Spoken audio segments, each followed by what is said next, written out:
The Mboya Nicholson Show. I'm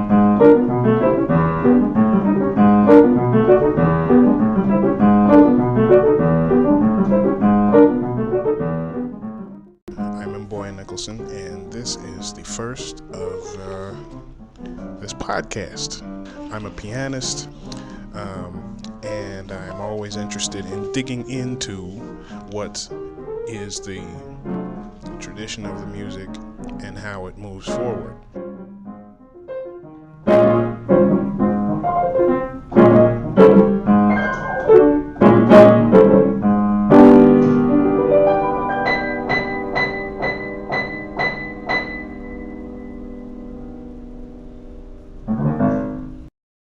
So here we are, and I want to thank you for joining me. See, we're talking jazz, and I'll be playing the piano. Now, the first order of business is a man who is a legend. So I'm sure you're sitting there wondering who I'm speaking of. Well, I'm speaking of none other than the Brooklyn-raised, Jamaican-born Wynton Kelly, a great pianist, influenced a lot of pianists, a lot of musicians, pleased the ears of listeners and musicians alike. Unfortunately, did not have a long life. Died in 1971. Was born in 1931, so he didn't have a very long life. But he started his career from the get-go, practically. He hit the ground running, so to speak. Now, in the 1940s, when he started, he was a teenager. So he started with those the emerging rhythm and blues bands of the 1940s. Like, he was playing in bands with Eddie Lockjaw Davis, Eddie Cleanhead Vincent, and Hal Cornbread Singer. So all of these guys really appreciated his sound, the sound of this young pianist, and he was working with them. Now, incidentally, Hal Cornbread Singer had Wynton Kelly in his band in 1948, and Singer came from the territory bands. Now, territory bands, you said you had the Southwest and the Midwest and that kind of thing. Territory bands were big bands that played blues and up-tempo blues and swing, and they were hard-hitting, serious bands. So that was where Hal Cornbread Singer was coming from. He was a tenor saxophone player, and Wynton Kelly was in his band in 1948, but it was the Hal Singer Quintet. It was a quintet with Kelly on piano, Singer, of course, tenor saxophone, a trombonist named Milton Larkins, and the bassist was Franklin Skeet, and the drummer was Haywood Jackson. And now, if you listen to their recording on Savoy Records of Cornbread, which is where Hal Singer got his nickname, Wynton Kelly was on piano on that record, on that date. And it was a big hit in 1948. So we had Hal Singer, 1948, 1949, vocalist Billy Stewart had Wynton Kelly in his band. A band that included Leonard Hawkins on trumpet, Coleman Hoppin, Hoppin, on tenor saxophone, Ray Abrams also, Leonard Gaskin on bass, and Lee Abrams on the drums, and Cecil Payne was the baritone saxophonist. And this stuff is all on Savoy Records. They did songs like "I Cried for You," "Day In, Day Out," and "Hurry Home," those kind of standards. And by April of 1949, now he was working with Babs Gonzalez, vocalist Babs Gonzalez. Now we jump to 1951, and in 1951, Blue Note Records says, "Hey, it was this Wynton Kelly kid. We think he's a good dude. We'd like to have him." So that led to his debut, Piano Interpretations, his debut as a leader on record. And the same year, Dinah Washington said, "Hey, this Wynton Kelly kid, he's a good dude. I think I'd like to have him in my group." So he became her accompanist. And between 1951 and 52, Dizzy Gillespie and Lester Young also said, hey, this Wynton Kelly kid, who is this dude? And he was working with Dizzy Gillespie, he worked with Lester Young. And then the U.S. military said, hey, this Wynton Kelly kid. So Wynton Kelly did his military service. He comes back, and Dinah Washington says, well, let's get this Wynton Kelly back. So he was accompanying Dinah Washington from 55 to 57.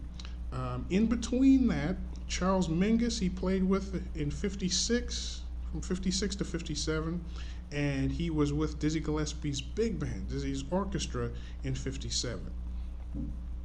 Now, that all leads up to his most well-known band leader or boss, Miles Davis, of course, 1959. Now, Kelly did not play long in that band. He was there from 1959 to 1963, and then he left and formed a trio with former Miles sidemen Paul Chambers and Jimmy Cobb. Unfortunately, he did not live very long after that, and it sort of takes you aback a little bit to figure that in 63, when he left Miles's quintet, he only really lived about 8 years later. He only had about 8 years left of life. That's rather humbling to think about. But he was a great musician and stands as a great artist who left a legacy that influences young musicians still. So that's Wynton Kelly. We'll be back. I'll be back. You don't go anywhere.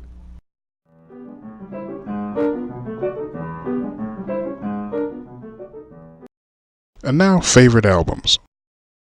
Okay, first of all, we have to start with the suit. You're wondering what I'm talking about, right? The double LP, Miles Davis, in person, Friday and Saturday nights at the Black Hawk. You open the LP on the cover and the inside, there's a picture of Miles Davis walking down the street in the suit.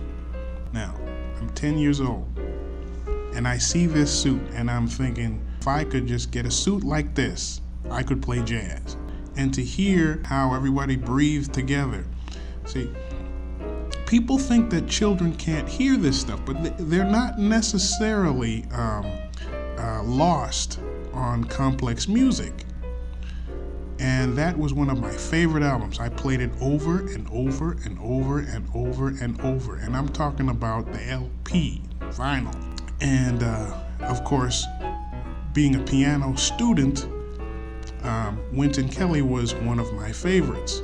So his solos, I would just stop and listen and listen and listen and listen to how he interacted with the rest of the band and what they might have played coming out of their solo, he might incorporate into the beginning of his solo.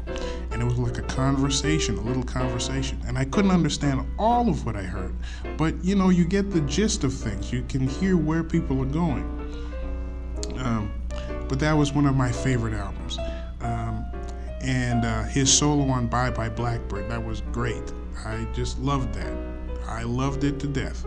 And there was a song, it's called Love, I Found You. It was a ballad, and it was the last track on the first side, Yes Side.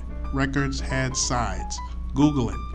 It was the last track on the first side, and it was a different character altogether. It was slower, it was more introspective, he was taking his time, and I said, it's a different characteristic. He's playing a different dynamic, different emotion, a different personality. And that made me think of how you have to be able to run the gamut of dynamics and emotion when you're playing music. Now, of course, I was far away from this at the time because I was only 10 and learning the piano, but I could hear that somebody was dealing with that and that was part of music. So those are my thoughts about Friday and Saturday night at the Black Hawk. Okay, we'll be back.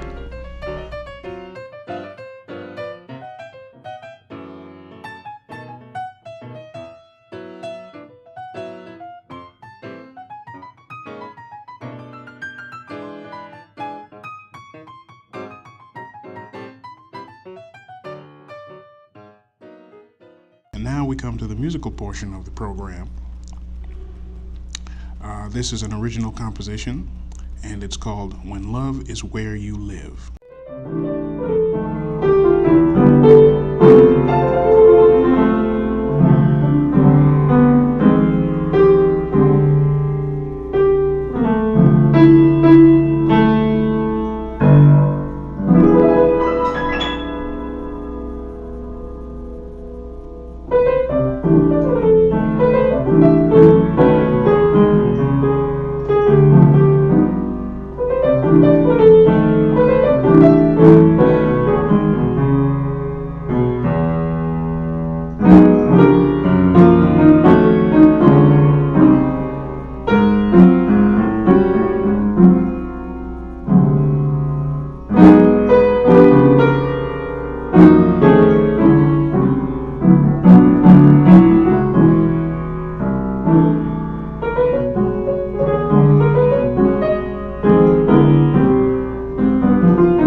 And that song was You Never Crossed My Mind, an original composition.